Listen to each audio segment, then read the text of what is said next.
Hello, Bibi Huna. Bibi, kumusta naman ka? It's been a week, no? It's been 7 days since the biyaan na ni mo me. So, naami diri karon kay Baby Huna. Nagdala ni og kanang Flowers. kaning yellow roses ba? Yes. And nagdala na sa kantila, of course, kaya amo isang ampuan. No? So, isa na kasimanas pag na gibiyaan na kaniya. And sad man, like for example ako, no, until now, dili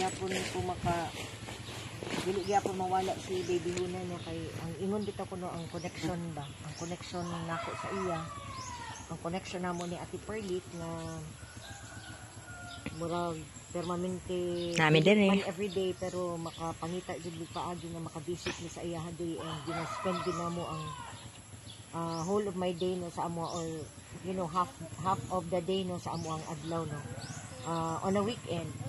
So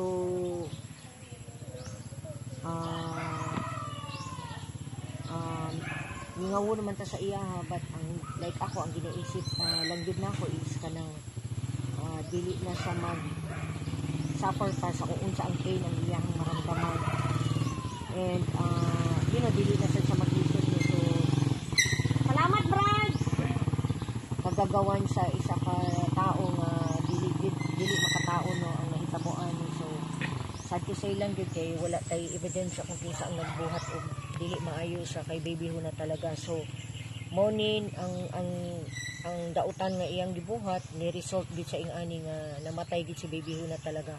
Although nakauban pa nato siya for 2 months. 2 months. So na blood transfusion and all, naka-survive siya, but nakitaan naman ninyo nga wala kami nakaabot dito sa road to kanang amo siyang gi-exercise nga makatindog siya kay tungod na amo gisamad ang iyang tiil, no. So dili man siya musulti, pero kabaligi ko nga gisakitan gid sa pagtarong ato kay, di ba, especially pag maigo ang iyang samad kay wala pa mo gito na ayo. So well, no, life must go on. I have to move on. Of course, si Ate Perlit, we need to move on. So naami diri karon, so dili gid namo makalimtan. And of course, sa mga tao nga responsible sa pag-take care kay Baby Huna, of course, si Angel, si Eric, ug ang iyang mga anak, no.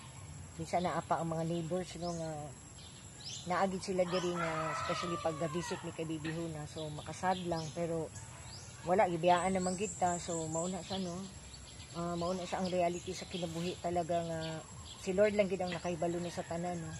Everything happens for a reason. So siya kay palangga man niya si Baby Huna, wala na niya gipadugay pagid ang gibati ni Huna nga kasakit talaga. So ang ato nilang i-pray, nahilo na si Baby Huna, no. So diri siya actually namo siya gilubo.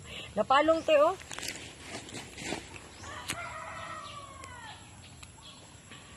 So, Baby Huna, kumusta naman ka, Bibi?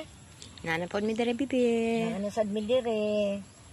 Kay amo yung gikuha, bisitahon ka namo, ang gikuha sa damo ang cage nimo kay naana sa tay i-rescue nga usa ka fur baby.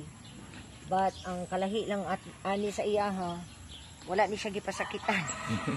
Dili pareha sa nahitabo sa imuha. So kana, no,